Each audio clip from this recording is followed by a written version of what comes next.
so talented.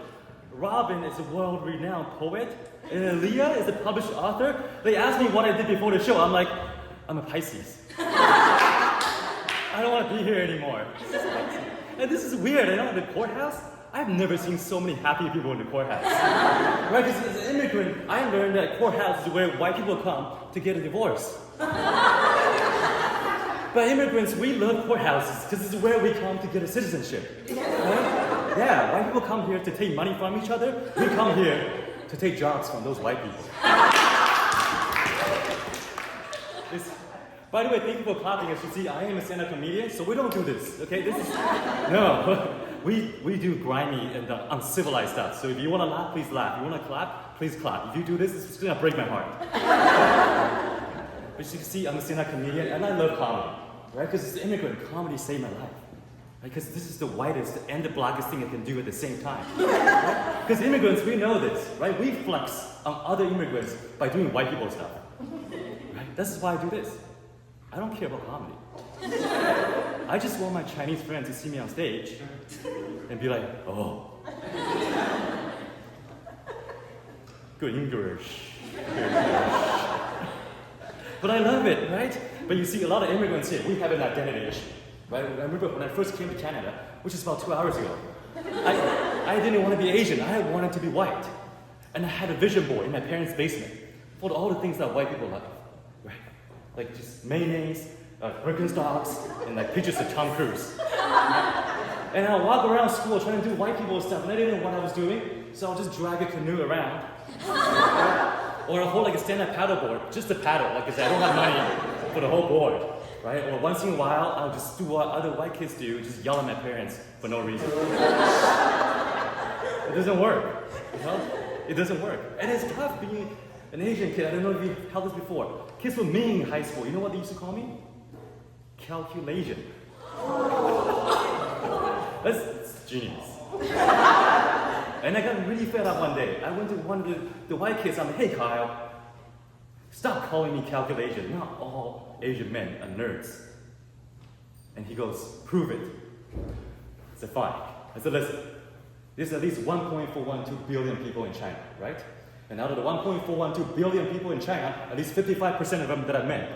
So if you multiply 1.412 by 55%, you get 737 million men in China. Even with the 11% of data collection error, that is still 696 million men in China, Kyle. So are you seriously telling me that was the standard deviation of plus and minus 1? That all 690 million men in China are good at math? Mathematically impossible. I made it worse. I made it way worse.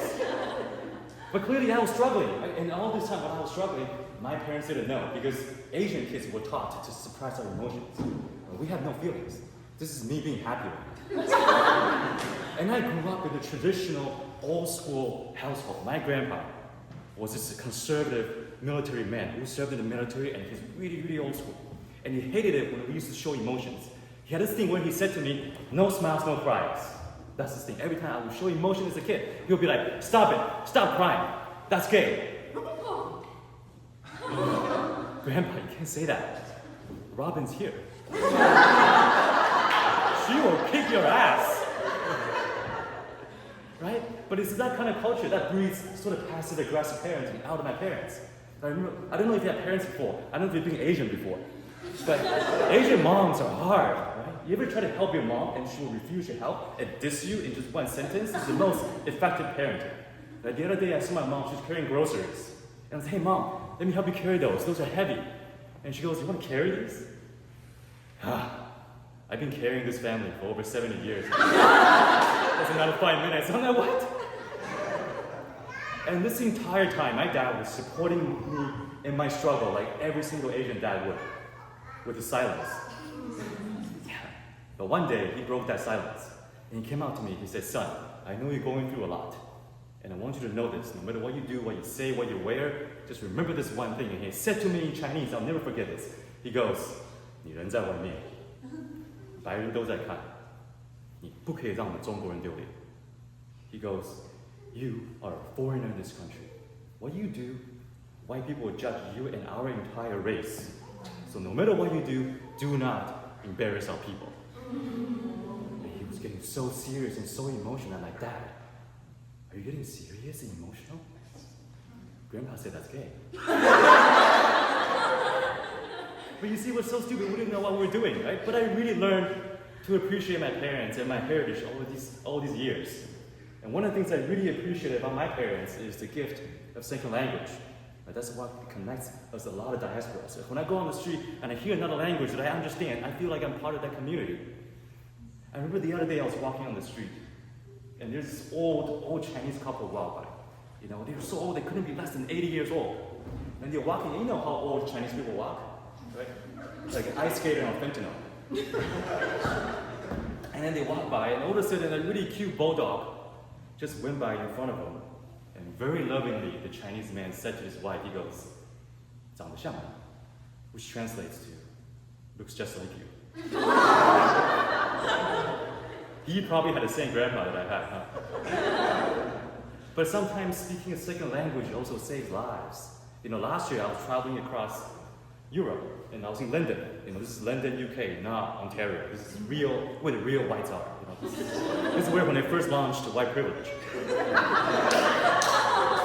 And as I was walking down the street, I saw the crowd form in front of me, and as I approached, I realized there was this Chinese couple fighting with one another, and everyone was just watching them. Everyone was white, and it was clear to me that they didn't speak English. And they tried to stop this couple from fighting, but they couldn't.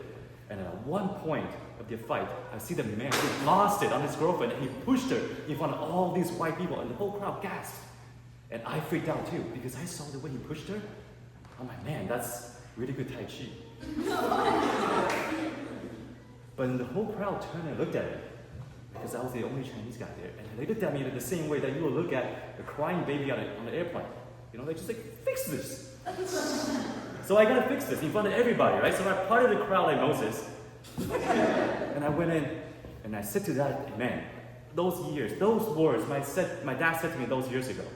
I go, 你人在外面，这些白人都在看，你不可以让我们中国人丢脸。I said, look at all these white people here judging us right now. Do not embarrass our people. And when I said those words, his eyes lit up. His eyes softened, like he couldn't believe I was saying those words. Maybe his dad said those words to him, I don't know, at some point. And he stood up and with a very sobering voice looked at me, he goes, I'm Korean. Thank you very much, my man. Darren Leo.